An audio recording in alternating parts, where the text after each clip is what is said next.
Ciao, I'm Federico Esu, and this is ITACA, the podcast that's creating an international community of Sardinia's human capital, one conversation after the other. Hannah Mello e io ci siamo conosciuti ad Alghero, durante uno dei meetup di NODI, uno di quegli eventi in cui ti aspetti una trentina di persone e invece se ne presentano un centinaio. Tra loro anche tante persone arrivate in Sardegna da lontano, dal Regno Unito, dalla Francia, dall'Argentina e, come nel caso di Hannah, dagli Stati Uniti. Arrivando in Sardegna, Hannah ha scelto Nulvi. In questo paesino del Sassarese ha comprato e restaurato casa, ha aperto una galleria d'arte e da lì continua a lavorare come consulente per aziende e organizzazioni no profit nel mondo.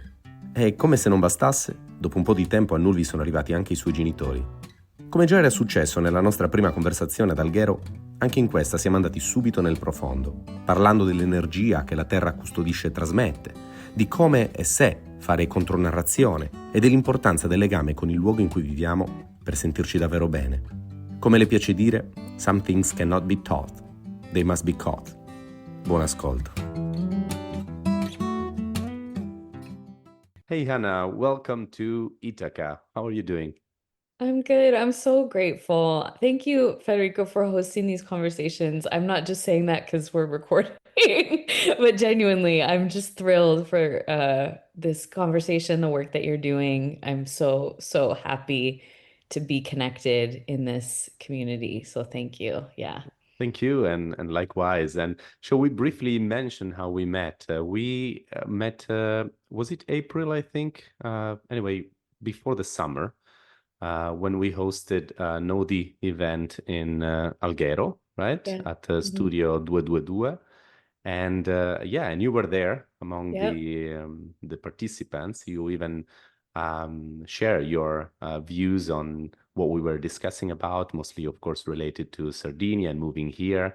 And then we had a chance to briefly talk after the session or the dialogue. And ever since I wanted to have you on the podcast, so here we are. Yeah, and I've been like dying to have more conversation with you too after that because we got into some heated, kind of complex, nuanced conversations Yeah. where I appreciated that you were speaking from a point of view that was provoking, kind of not resistance, but like some difference of perspective in me. It was like, whoa, this is cool. Like we have a lot in common, but there's also differences to like challenge and inspire. And so, yeah, it was really fun and also very unexpected because my friends who you were highlighting their beautiful project in Martis and in Anglona here. I just knew I was supporting them in something they were doing. They just invited me to come with their friends. And so I had no idea.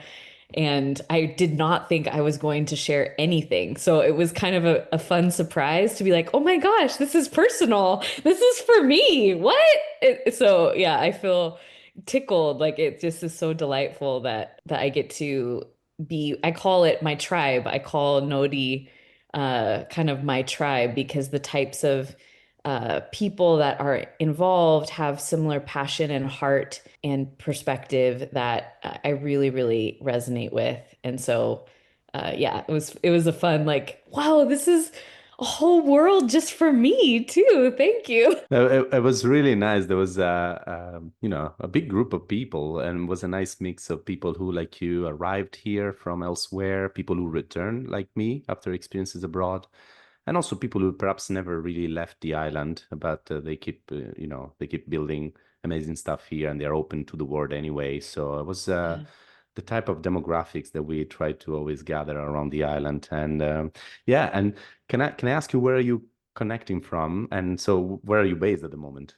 Yeah, so I'm here in Nulvi, which I never quite pronounce correctly. I feel like there's more L than I I naturally pronounce. But Nulvi is in the provincia di Sassari, so it's kind of in the heart of Anglona in some ways, a power center for sure, and a very, very special place on the hillside, kind of overlooking. You can see different points, Montalma. San Lorenzo, some beautiful panoramas of the sea from there. The San Pasquale cooperativa to make cheese is very well known.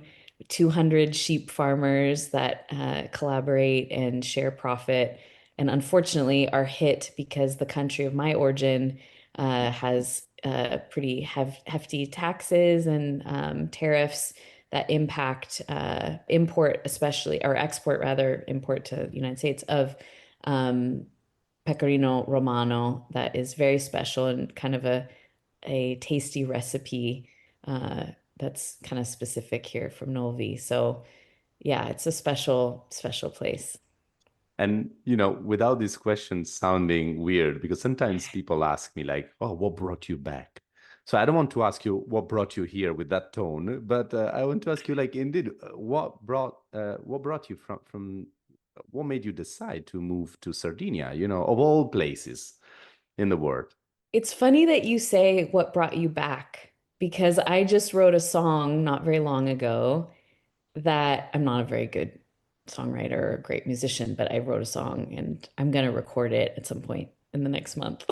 But I wrote a song called Homeland, like Echoes of the Homeland. And I talked about how I grew up in the mountains of California and had a very, very kind of unique relationship with the land to have grown up in Silicon Valley in the 80s and 90s.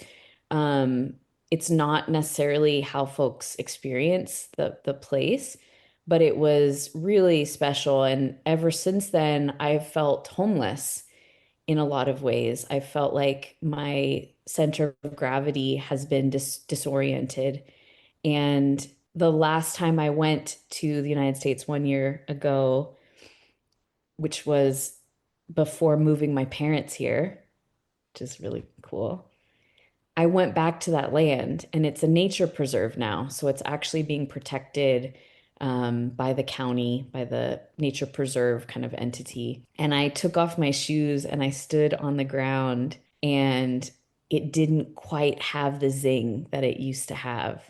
Mm. And I knew that my center of gravity, my home, had kind of shifted to Sardinia. And it was this craziest thing because my pre-conscious kind of self, like a deep, deep place, had felt this visceral, corporal, like homecoming every time I went to the land. And I never would call it the property. In the United States, sometimes we call land our, oh, that's the Bear Creek Road property. Hmm. And I just resisted. So I trained my parents actually to call it the land. Um, and now, interestingly enough, it's called the reserve or the preserve, which is kind of Mm. fascinating Yeah. linguistically. But when I was there, I just yeah. And today, actually, I was in Orgosolo, where there's these beautiful oak trees, and it was a crazy sensation being able to take off my shoes and stand on the ground with the oak trees there. And there's no prickles, there's no thorns on those leaves. And there were thorns on the leaves in the land where I grew up. And it was always a little bit not super comfortable. There was like a Mm. little bit of a difficulty as a kid not being able to run out the door in my, just my feet touching the earth. And here it's this crazy feeling of a homecoming, but even more comfortable, even more uh, like physically relaxing in a way that's very, very personal. It's not it's not metaphorical or romanticized. Yeah. It's literal. Yeah. So I think it's interesting that you asked the question back. Also, my ancestors are from islands in the Mediterranean, as well as Campania, the Napoli-based, region of southern Italy. So it is a homecoming in those ways as well. So yeah, some good intuition there, Federico. Yeah. No, I mean it's so interesting. Also, this feeling that you describe, right? I mean, I'm used to it as a person who grew up, who's from Sardinia. So when I try to explain that feeling and that connection that I have with the island is difficult to explain it to somebody who doesn't experience the same thing. But it's interesting to hear it from a person who's not grown up here, but who feels this strong connection with this place. And have you thought about what could it be that makes you feel this visceral connection with the land? Yeah, I was exploring the description with my friend Daniela, who is from Oslo, and she went many places outside of Sardinia and has returned. And I was reflecting with her that it's not necessarily physical beauty, like it's not necessarily through the eyes, the sensation of the eyes, or even the five senses. It's this sixth sense. And I've gotten older. I'm 42. And so I love being this age. It's so wonderful. It's spectacular, because I have more comfort in my senses and even the sixth sense of intuition. And I've learned to listen in a different way. And that applies to my work. That applies, we could talk, forever about that. And I want to hear everything. Federico, please always tell me everything. But this idea of listening that comes from a different place other than our ears, other than what is said with words. One of the questions I ask clients is, do you speak other languages? Because it helps folks, it's helped me to not take things in the box of language. Yeah. So I was reflecting with Daniela today in Orgozolo that if I were to see a photo or I would only listen or see, sense with my eyes, I wouldn't necessarily say it is extraordinarily beautiful at times, but there is a place in my form that's even beyond the sensations of my conscious nervous system processing of the world, that is a deep, like, resonance. It's almost like how they say animals hear a frequency that humans don't have the capacity to hear. And it's almost this resonance in that way. And what's fascinating is that when I went back to the United States twice this last year, the second time I mentioned was to bring my parents here. And the first time was actually for their anniversary party, 50 years married. They're really sweet. Fantastic. They're so in love. It's adorable. And also a little uncomfortable because I'm definitely the third wheel. um, and which has fostered some healthy independence, that's not, wouldn't have been fostered otherwise. But I remember driving the minute that I landed, 4.5 hours from Seattle to the rural town, wine country, Walla Walla, Washington, where my business is based, in theory, like where my home base is in the States. And my physical body, my conscious mind, could feel sensations of the land disturbed. And it was so interesting because it wasn't like I was trying to feel anything. There was just a spatial, a resonant difference between the land there and the land that I had become accustomed to in Sardinia. And the distinction was the difference. It was the distinct, like how they talk about, in science, you use the word culture to describe the equilibrium essentially, or the homeostasis of a petri dish. And it was as if I was going from one culture in that definition to a very different culture. And I could feel, and it was almost like, and I have the sixth sense for me is very strong. I could almost, it sounds really kind of strange, but I could literally feel times of the past present. I could feel the blood spilt on the land. I could feel the communities disrupted. I could feel the power struggle, the desire for money. And I think the land holds, so, and I learned about how the land holds energy very viscerally when I spent a lot of time in Scotland, more recently, but over the last 20 years. And so you ask me about Sardinia, and what you said is difficult slash impossible to describe. And I love that because describe for us is linguistic. It's trapped Yeah. in, and that's where I think a indigenous language has a capacity that is not translatable because indigenous language, which includes guttural sounds and gestures and certain applications of eye contact in relationship to gestures, facial inflection, can speak in ways that are not duplicated in other cultures because the relationship to gravity, the relationship to the nervous system is innately different because that is a different environment. I now remember, but correct me if I'm wrong, but we briefly spoke about something similar in Alghero, right? I mean, I think I had asked you, Hannah, but how do we tell, how do we share these aspects of Sardinia, which are so difficult to describe? And you rightly replied, do we really need to, do we need to communicate them this way? Do we need to turn them into communication material, right? I mean, perhaps certain things need to be experienced, and you can't or you shouldn't even try to communicate them or turn them into communication material. I think we touch upon that, and now that you were describing this, I can recall, and yeah, because actually the question I was thinking about, but I just kind of answered it myself, was that like how do you make people who are either who have never been to Sardinia before, or people who have left it so many years ago that they kind of forgot a bit how it feels to leave, to stay on the island. How do you communicate to them? How do you tell them that, Sardinia can give you this deep sense of belonging and connection and grounding? But yeah, perhaps there's no answer. I don't know. How do you see that?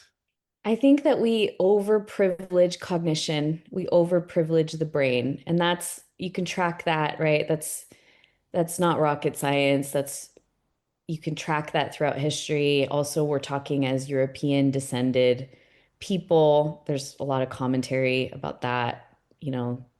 Talk about a petri dish. It's a pretty dominant petri dish in our world. And we never think about an animal and we're like, why do they do this thing? Like, they don't, it's not a conscious decision in the same way. There's an innate kind of being to non-human life. And we call life forms that don't have a brain or don't have certain activity, we call them inanimate when actually they are just, if not more animate. And I love Elizabeth Gilbert. There's a great podcast episode with her and Rob Bell live at Largo in Southern California, this really cool venue down there. And it's 2 episodes on, I think, the Robcast. And Liz Gilbert talks about us being, we think our bodies are just a stick carrying our brain in a jar around. And I think that's the gift of mystery is that, well, it's a gift of pain. It's a gift of pain is that when something happens in our lives that we can't explain, like your connection, you said you can't describe it to another person. So that's a whole, we could like go down that rabbit hole.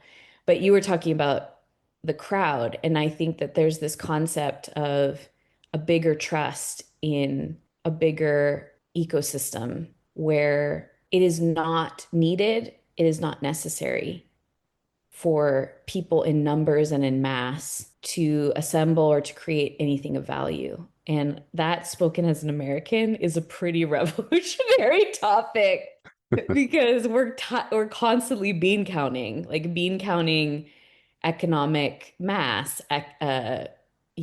people as capital. Everything is about money, right? Everything is about that. And instead, there's this phenomenon that if we look at what's actually happened in history and the evolution of the world, it's actually the few, the person that went off the beaten track, path, off the beaten path. It's in less that there's more. And so, spoken as a communications person, that's also revolutionary. And I promise I'm a good marketer. I'm a good communications person. It's not that I'm trying to explain why I'm not skilled or something.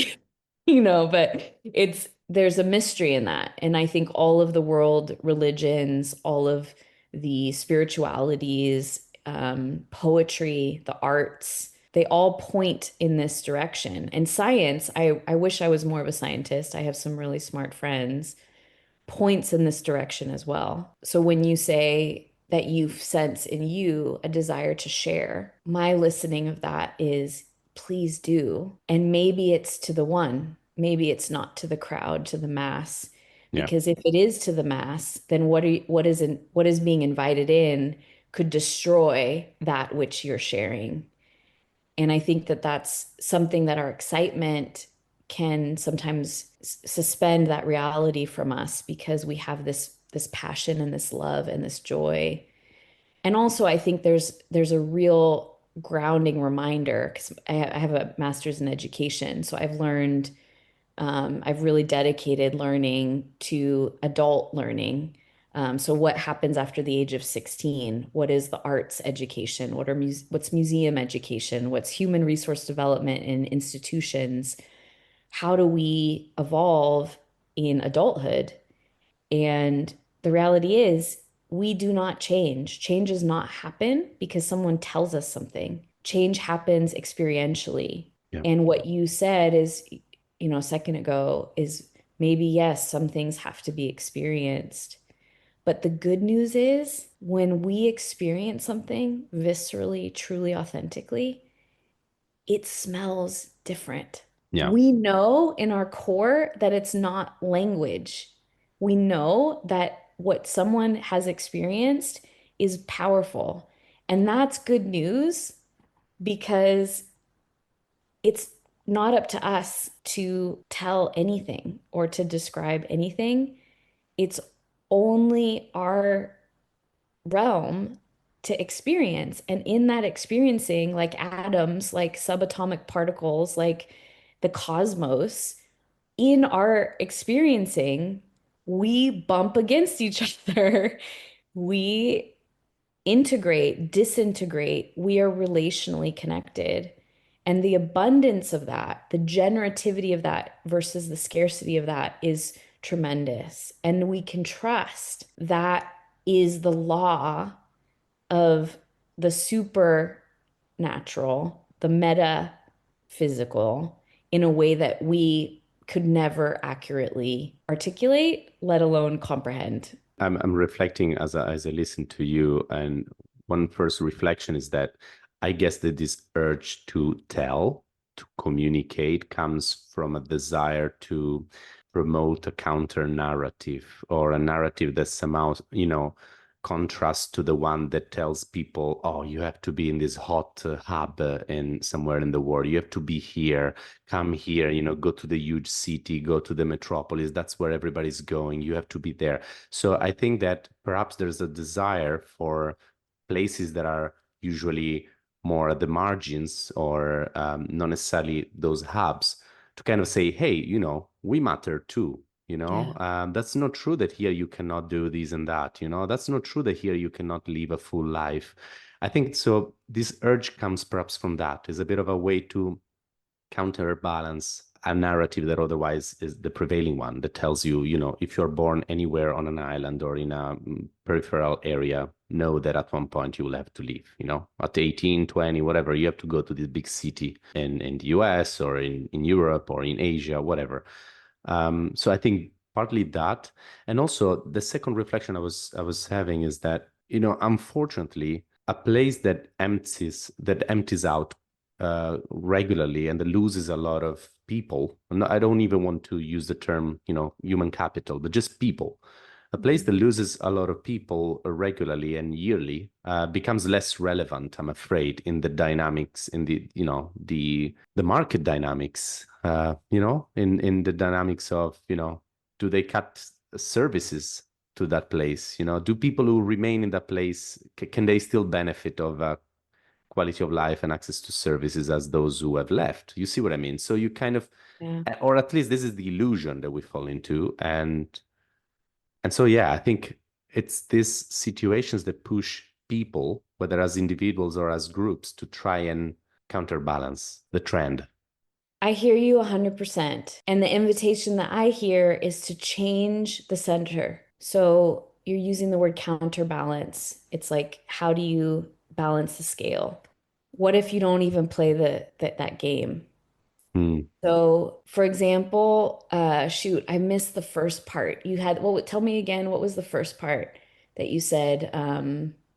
Before you were talking about people leaving, that was the second part. Yeah, the first part is just, the urge to say that, you don't necessarily have to go to the big hub, right? You don't have Yes, to go to the big city, to the place that yes, matters. Here yes. matters too, so, Yeah. sort of. So that's the tit for tat kind of like dynamic that is so prevalent in the United States, right? Hmm. And I was fortunate enough to be in Seattle for 12 years.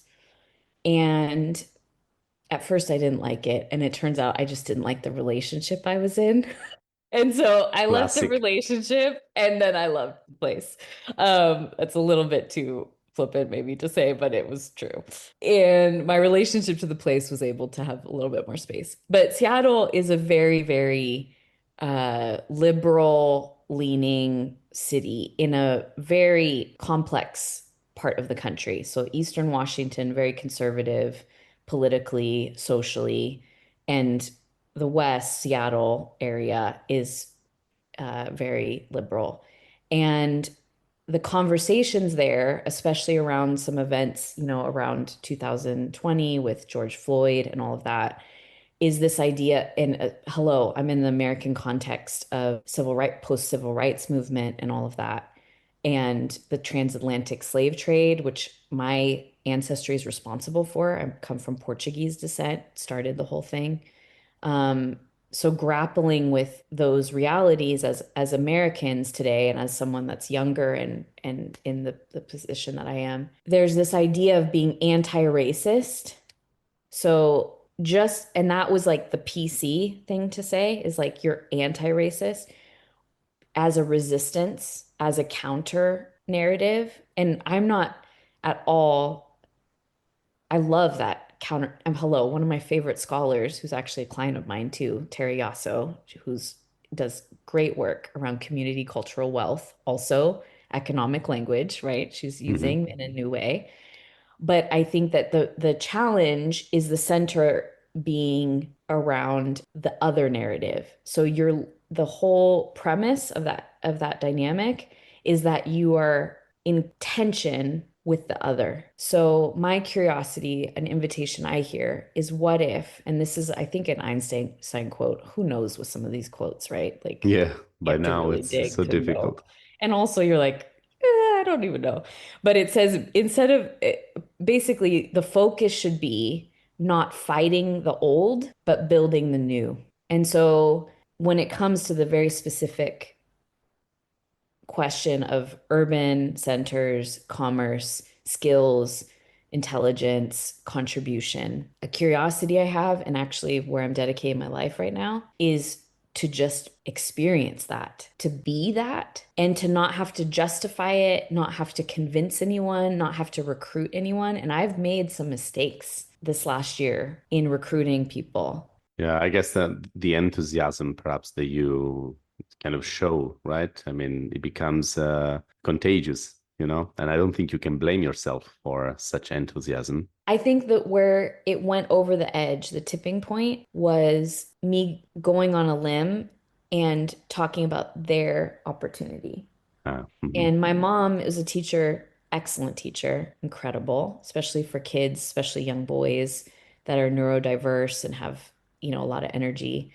And she would always say, some things can never be taught, they can only be caught. Mm. But I also come from a lot of social experience where people tell people the value of something or the belief structure of something in the attempt for it to be contagious for their life, appropriated in their context. And that's the tipping point that I think I've come to a place of a lot more rest and humility and trust that we are participating in connections, connectivity, the beautiful pictures behind. I love that illustration behind you. We are participants and we don't want to be cancerous. The tipping point there is when we assume a superior knowledge or judgment or assessment that a way is better or should be like from a sales perspective, it should be in the set of decisions for a lot of people or for anyone. And so that's where what's fascinating is that I'm finding, and it's so interesting because lots of people that were from tiny places that didn't travel or didn't contribute in mass had a huge impact in throughout history. And so the good news, and that's why I'm here in Sardinia. It's not because I chose Sardinia. Somehow Sardinia found me. And that is the miracle of mystery, of play, of being a child, of being like the wind that I can get behind. And so I have to remind myself, it's kind of like Gollum in Lord of the Rings, that it's so easy for me to get into an ego place or a consuming place or an excitement place that is like my precious. And Yeah, it's creepy. And it can go from having this really beautiful personal shift in your life that you are just so, it's so precious to being a creepo. And then it just takes you to a whole other place. And so I think that's true with anything. It's like, that's how we have these weird Instagram influencers. You try a face cream and suddenly you're like the creepiest person in the world, you know? And so, uh, how can we protect our instinct to get so excited where it's no longer contagious, it's proselytization or it's playing God in a way that disrupts maybe a natural flow. And again, I yeah. don't think I'm that powerful with these friends, but I come from communities, like I've had experiences in community throughout my life, including corporate tech in Hmm. America where folks are, I mean, anything. And so when you were talking earlier about markets, it's like, well, what if we don't play that game? Ideally, that's something we should learn how to do because I think we're born in that system, so we need to kind of unlearn that and learn a new way of living. When you were saying how difficult it is and how perhaps incorrect it is to try and push your views on somebody or try to convince somebody, I was thinking also that, ever since I started this whole thing more than 4 years ago with ITACA and NODI, I chose on purpose not to bend the message in a way that would have benefited those who stayed on the island or those who were abroad, like I was a few years ago, or those even more so who decided to return like I did eventually, right? I mean, I never wanted to, because I lived all those four dimensions. I mean, I know what it means to arrive in a new place. I know what it means to return, to be away, and to be here for at least, the first 20 years of my life or so. It would be, I mean, it would be unfair towards myself, but also towards the nuances of the stories of the Sardinian human capital to say, okay, now we have all to return to the island, or now we need to all leave because opportunities are elsewhere, or please never leave, stay here because, those who have never left or who haven't left yet, please don't do so, or please arrive from everywhere. I Yeah, don't think that that's the right way because that would be a bit manipulating the message and trying to promote something that I don't yeah, think, to be honest, is the right approach. I'm yeah, more interested in the complexity yeah, of life stories and yeah, indeed let things flow as you were saying. Then it will yeah, be out. I just like to create awareness. I mean I think if you help people create awareness around things and perhaps you help build a new narrative of things, then eventually people will decide. There will be those who yeah, will never return. More people like you will arrive on the island, to those who feel called by it and feel that this is the right place for them. And others will just remain abroad or, remain on the island, never leave and build something of value here. So yeah. I really believe in this. Well, I just want to highlight something that I really heard from your sharing, and you can tell me if it's what you said, in other words. But you said that you were each of those folks at different points in your story. Yeah, And each of those chapters in your story were necessary for your soul's journey, for your lifetime. And you wouldn't be the Federico that I get to experience and meet if you didn't have that intersection of experiences. definitely. And how did you have those experiences? Sure, maybe you read a blog post or you were curious about an organization you heard or you saw a job offer or something that took you to those places. But what I find is that really what's behind it is the inner voice. It's something that's intangible that you can't describe that is pulling you to these places because you cannot not do that. There's like a reason why you have to make that decision. And that's where I think that is a bigger faith and a bigger trust. And that's how I'm here. And so it's good news to trust that listening over anything that we have to share that can be listened to. And that's where that idea of listening has really, really kind of been the theme of my life and continues to be because we can listen to that wisdom across time and space through many different forms. And sometimes it's beyond language or it's beyond explanation or beyond our understanding. But there's something that we have sensitivity to versus what I think you're passionate about from what I'm picking up on, just complying with a prescripted, scripted way of being, which is what you're saying you want to counter and you want nothing, not nothing to do with, but you want to go a different way. And that takes courage. And so I appreciate that's something I really like about the limited conversations we were having so far is that you're an onion guy. You see all the layers and you like diamonds, like all that stuff, it seems. And you're curious about where things actually come from. And that's one of the things that I love so much about your social media is just really soulful. Sometimes you write a lot and it's hard for me because I can't read very well I in know Italian. I need to learn to turn it into more No, visuals you're probably. great. No, you're great because you're a scholar, Federico. I like that about you. You're a scholar. You're a nerd. It's okay. You can be you. And I like when you post a beautiful photo or you and your partner and your friends have trekked that weekend and you post the words that you've told me are like your theme of life of not for love, but from love. Yeah. Is that the right language or is it Yeah, yeah. different? No, no, it is. Do it from love and not for love. I love that. I think it's, for me, for love would be just for, for success or for money or for fame, when you do things only for love.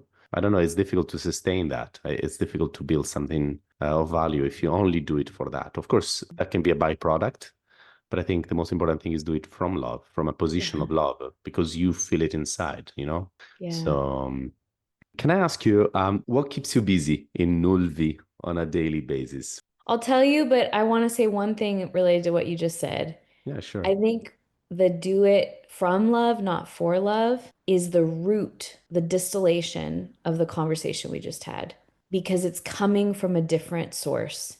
And I know the difference when I post a selfie or a post on social media, and it's coming from one of those two places. I can feel the difference in my body. And sometimes it's the same exact photo, it's the same exact comment but my body knows it's coming from a different place. Hmm. And I think that that's where sharing, awareness, running a conference or a thing like the Sardinia Unlocked that you're doing, if it's coming from love, capital L, we know some Yeah, things can't be taught, they can be caught. And who cares then what the words are? The words could be wrong, but if you're really experiencing it, you know it's from that source. And that's the source I want to trust more. And I don't want to do things for love because I don't trust that I'm going to get love. If I can trust that love is infinite and it's with us and it's like what I see in that graphic behind you, and there's a space, there's like empty space, there's movement, there's things being connected, and it's held. And that's the mystery of anything super and anything natural. definitely. I understand that it's also difficult stuff, right? I mean, for those who don't really feel it, this way. So, but I mean, I like when you said before, embrace your weirdness, embrace the fact that you're a Yeah. nerd. I think that's the whole thing, right? I mean, the whole point is, trust what you're doing, trust what you are sharing, trust the message that you want to share. You will touch upon certain hearts, and others will not be It's touched being up by that. open. So, yeah. Yeah. And connected to what you receive when you're open. And that's what I appreciate about you. Yeah. Because I Thanks. feel like, yeah, and you may change. You may need to write less. You may need to do visual, but I'm not convinced that you have to. And that's a segue into what you just asked me about what Yeah, I do. I'm curious about what keeps you busy in Nulvi on a daily basis, because I know, of course, you told me also when we met that you have an art gallery, and you mentioned Cambio, your business, your activity. So please tell me more about it. I'm really curious. Thanks. Well, I say in Nulvi, there's a thing called Nulvi time where you never know what the day brings. You open your eyes and like a month could go by in 12 hours, like so much, or it could feel like, just slow, slow, like an hour has gone by. It's just this vortex. Sardinia is a vortex. It is a portal and things just work differently here as the church bells ring like a second ago too. So it's funny. Yeah, so basically I am so busy, but it's not a busyness. Like when we say in the classic thing to say when someone asks you how you are in the States is like I'm really busy. And that's a marker of like doing well. Badge of honor. Yeah, that's not my answer. And it is true. Because basically, here I am, and somehow I went from not being able to afford to buy any structure like house building or land to buying two structures, a house built in 1800 and a former stable that was a shop historically in Nulvi, in Centro Storico, the historical center, with a magazzino, like a storage place built above it, which in like literally 3 months' time from setting foot in Nulvi on Sardinia, it went from being nothing to being like, the structure to being a completely remodeled standalone studio apartment, super, you know, kitchen, everything. Bathroom didn't exist, has a bathroom. And a gallery shortly following 2 months later with an exhibit celebrating 40 years of stories in this beautiful town with Wow. literally no less than like 80 people showing up for the like small like party the night before. And the funniest story is the mayor's brother, who is also the president of the soccer team, which is like seventh division soccer, calcio, football, if you're not from America. And his buddies showed up with like a little tent and two huge tables, and they had like done a little WhatsApp group thread to bring extra meat. So basically an abundance of like food and beer and a speaker, of course, bumping some very loud music outside. So they just brought the party. And so it just, for that to happen in 6 months in a completely new country for me, a complete island I'd never been to, it just is pretty magical. And it's indicative not of how cool I am, but how cool this town is and how ready this town is to get behind some wacky thing that they've never heard of, where you call something a galleria d'arte, an art gallery, when it's actually not an art gallery. When it's actually uh, a futuring space where you imagine the past, present, future in a way that's very experimental. And yet we've had 200 plus people in all three projects and folks coming back, saying, I want to come back and spend more time. And that's pretty bonkers. I'm really curious about this space, and I'm really looking forward to visiting. And I hope it will happen Please, soon. please. As I told you recently, I mean, I haven't had the chance to come to the area of Nulvi, but rest assured, the next time I'm there, I'll pass by. And our next project, I think you dig because we're gonna share the documentary I was telling you about that I was just able to participate in. We'll have like a premiere here in Nulvi, and we'll be doing a project around photo and video storytelling, which is your passion as well. So Yeah. maybe you can come out to that. But on a daily basis, so yeah, I went from not having physical structures that I'm responsible for to having not just these two that we're talking about, but also actually successfully, I would say the difference with my parents is that I didn't recruit them or like, but I guess I did though. So maybe that throws a wrench in some of it. But basically I was like, I saw your guys' houses and they already had a dream like 3 years ago. My mom had a dream of these two sunflowers like getting close to this other one sunflower. And they've known for years that this dream was in connection to them as a couple and me as their only daughter. And so they've been listening for what the realization of that dream will be and not really feeling like anything fit. But when I said to them, and I think that's the difference, right? It's coming from maybe a different place. I said to them, I saw your houses. And they're like, no, no, no, no. And then 1 month later, I land in Scotland to do some land project there. And they call me and they're like, can we put a deposit down, like sight unseen? They hadn't even visited Sardinia yet. And they're like, can we hold it so no one else buys it? And so basically, I now am responsible for a whole street because Fantastic. there's the gallery and the apartment. And there's the house, which I call it, which is like my actual house. And then just like across the way is their two houses, which we've done a fusione catastale to combine them together into one Yeah. house. And so this last year, I have taken the responsibility of being their project manager and their interior designer in collaboration with the Muratori, the Falegnami, the Fabbro, tutti i gruppi, Yeah. the plumber, like, and electrician, other folks. And it took me 2 months just to clear out the furniture that was already in there. So basically, it's like 7 days a week, 24 hours a day, like not 24, probably like 17 hours a day. Anything could happen because I'm like working with all these people, doing all these things. And then meanwhile, I've had this cambio practice where I do a style of brand design and development that is a little counter narrative. It's a countercultural approach. And I have never advertised. And somehow for 10 years now, folks have come in. And when it looks like the river's drying up, it doesn't dry up. Hmm. And what's crazy is that that practice was because I met a stranger on a plane and I was in a bad mood with my now ex-husband and feeling bummy, not as stylish as I like to be.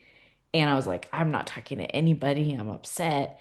And this lady next to me was so sweet to this kid on the aisle seat that they clearly were not traveling together. And I'm like, fuck, I have to talk to her now. Shit. And so I said, excuse me, you're amazing. I don't know who you are, but I'll endorse you.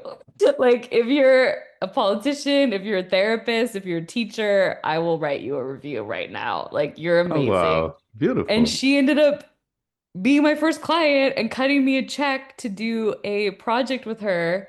And I had to have a bank account because I had to have a place to deposit this check. And so that is how this business was birthed while I had a full-time job for 7 or 6 of these 10 years and was working in a lot. That's a whole story, which I know you have some of those stories too, which I want to hear. And perfect timing, pandemic. I couldn't walk, sit, or stand for 7 months. I had ruptured like discs in my back. That's when I went full time with my job. Pretty smart stuff, right?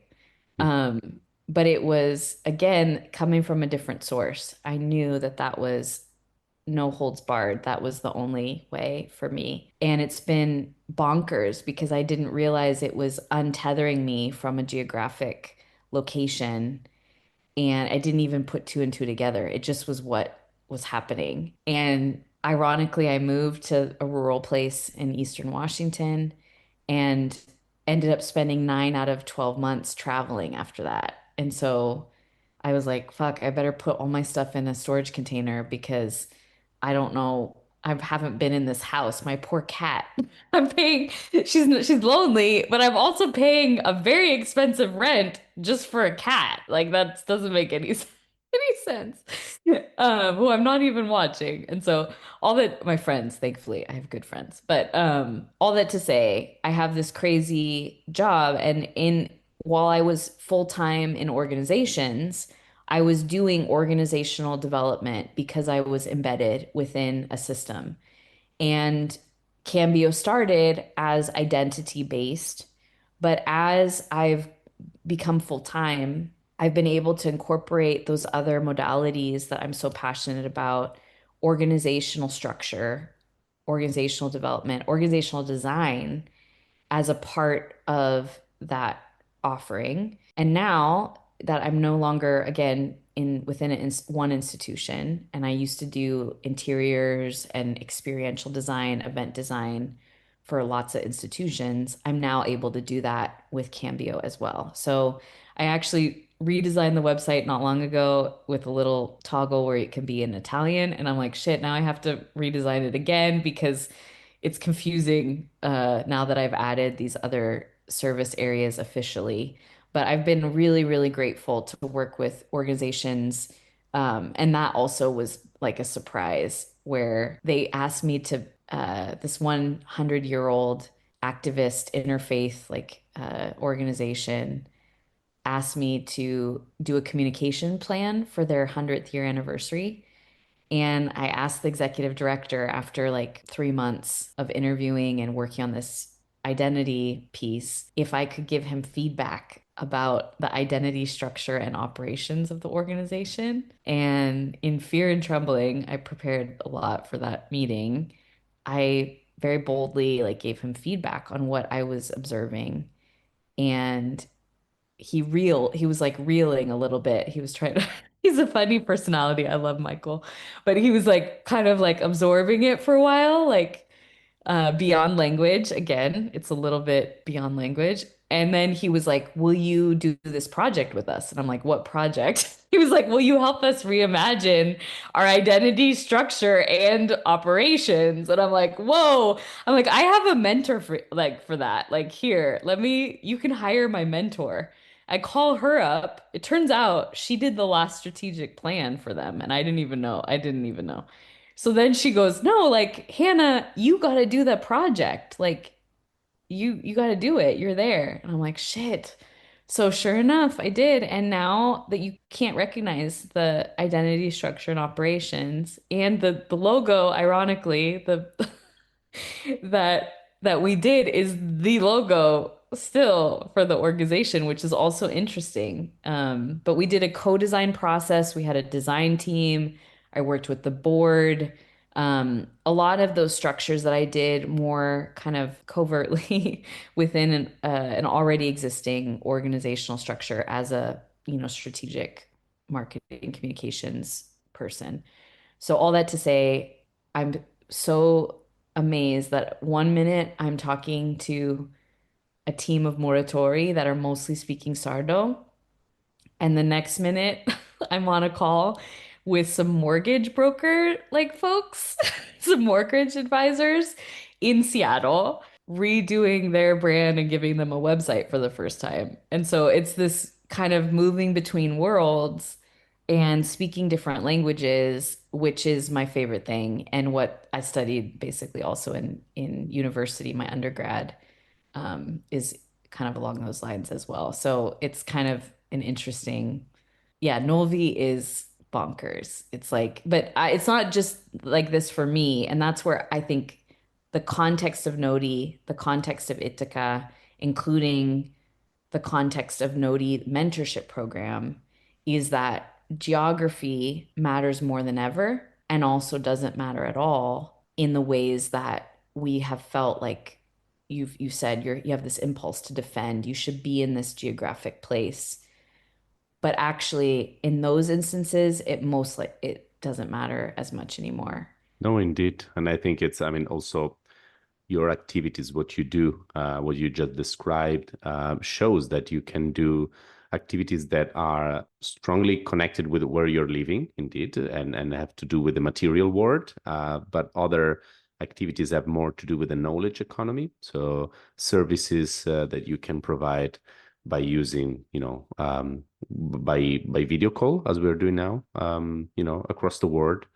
And for that, you're not bound to a specific location, right? So hopefully more and more people like you or like me, in my case, return, or in your case, arrived in Sardinia, could see the value of selling their expertise or giving their expertise from here, but open to the world. No, but you wrote a really interesting blog post or whatever it was, newsletter writing about digital nomads the other day. Yeah. And by definition, there's this they're nomadic, like you don't. And so when you say what you just said of that you can do anything from any context, your context doesn't matter. I actually have experienced that the context matters entirely. And the way that I do organizational design, brand design, consulting, I do strategic listening partnerships that are not life coaching, but it's a different kind of Mhm. thing in that vein. That the way that I do that from this petri dish is distinctly different. Yeah. Who I be and what I bring is infinitely more valuable and interesting because I am in Nulvi specifically in Sardinia. And Yeah. so it's not like the work versus play, like, oh, I'm here because I get to have fun here or I get to have this life here. No, I'm here because there's a Hannah that is in the world that has so much more different or more to offer in the United States being here than me being in Walla Walla. Yeah. And so I think that's the twist is the place matters, but it's coming from a different place. It's coming from a different source. Like the reason why I'm here is not because it's beautiful and it's fun, and it is beautiful and it is fun, but it's because there's a deeper resonance calling indescribable poetry resonant, writing a song resonant, classical music resonant frequency that has drawn me here. And the Hannah that exists in planet Earth in a globalized market society is infinitely more grounded and has more to contribute because of that. And that I don't know is in the discourse as much also because I'm in relationships where folks speak Sardo and have Sardo guttural, like, sounds, and it's not even the tone being guttural. I'm just saying like auditory sounds that are Yeah. a part of the linguistic like component. I'm changed, and that change is distinct. And so I think that that's where, and that's my hope with the gallery, with this community project, with NODI, with even our kind of like you and me specifically, the conversation that was started in Alghero, this conversation today, and I'm talking way too much. I want to hear more from you, but this dynamic of like what is that tension between sharing, connecting, and also experiencing, like just being and not trying to make it bigger or better. What's that?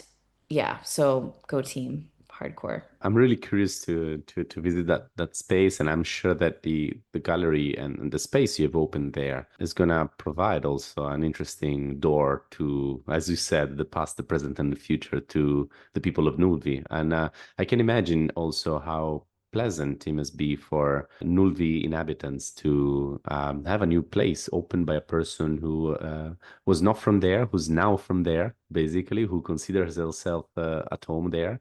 And I mean, can I ask you, how do your parents feel in Nulvi? Because indeed, I'm so curious about this thing. When I was living abroad, at some point, I thought, okay, my brother and I, we were both living abroad, and our parents were like, if you guys get a bit close to where you live, like, because we were one in London, one in Brussels. So if you kind of find a city where you both settle in, we may consider moving there.